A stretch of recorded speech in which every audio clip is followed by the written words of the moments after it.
Janu Sirsasana, la posture de la tête aux genoux.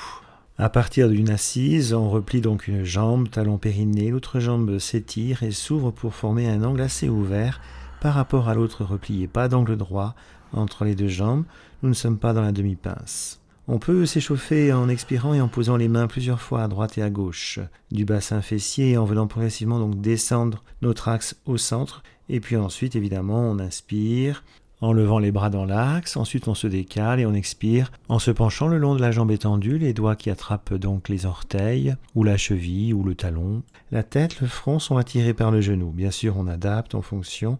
La finalité plus tard sera quand même de garder le front au genou, le temps de pratiquer. On y effectue des souffles. Inspiration longue, expiration longue, peut-être un Samavriti Pranayama ou un 1-4-2 si on y reste un peu plus de temps. Et puis là, pour montrer une variation, c'est Mahajanu Sirsasana. Maha, c'est grand. La jambe s'élève, on l'attrape, les mains seront aux orteils ou sous la voûte plantaire. On va bien écarter la jambe sur le côté et on peut effectuer donc un puissant soufflet abdominal, le fameux Bhastrika.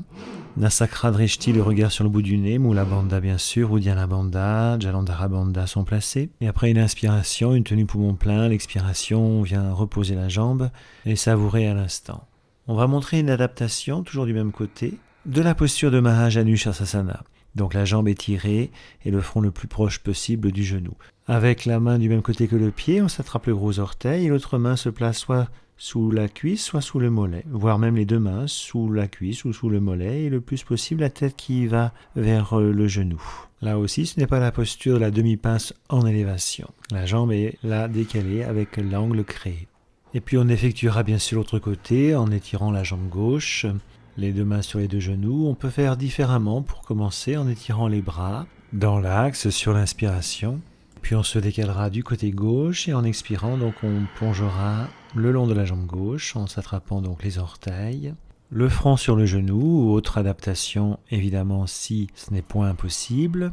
Et puis là encore des souffles étirés, on peut doubler l'expiration, faire des rétentions à plein, faire des rétentions à vide dans le Samavriti Pranayama.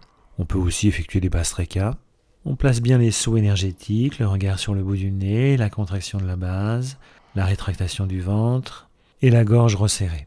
Côté visualisation et mantra, on peut visualiser un chakra, le cœur, le ventre, la racine, ou on peut visualiser le canal correspondant au côté de la jambe étirée en voyant le souffle monter et descendre avec l'inspire et l'expire pour bien ouvrir le canal. Bien sûr, si on fait cela, il faut le faire des deux côtés, avec un mantra. Et puis là, l'autre côté de Mahajanu Sirsasana, la posture donc du front au genou, la jambe bien étirée, on se penche bien pour que le front aille vers le genou. On attrape bien les orteils ou la voûte plantaire. Là, le soufflet abdominal puissant qui a bien démarré.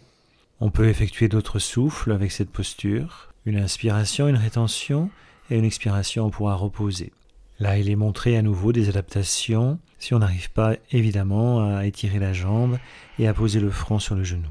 C'est une belle posture qui soulage les lombaires, le rachis lombaire, stimule le foie, la rate, les reins, apaise le cœur, le souffle et le mental et facilite la digestion. Elle aide aussi à ralentir le rythme cardiaque car le cœur physiologique et le chakra du cœur sont bien enfermés vers l'avant de soi et cela tranquillise le système nerveux.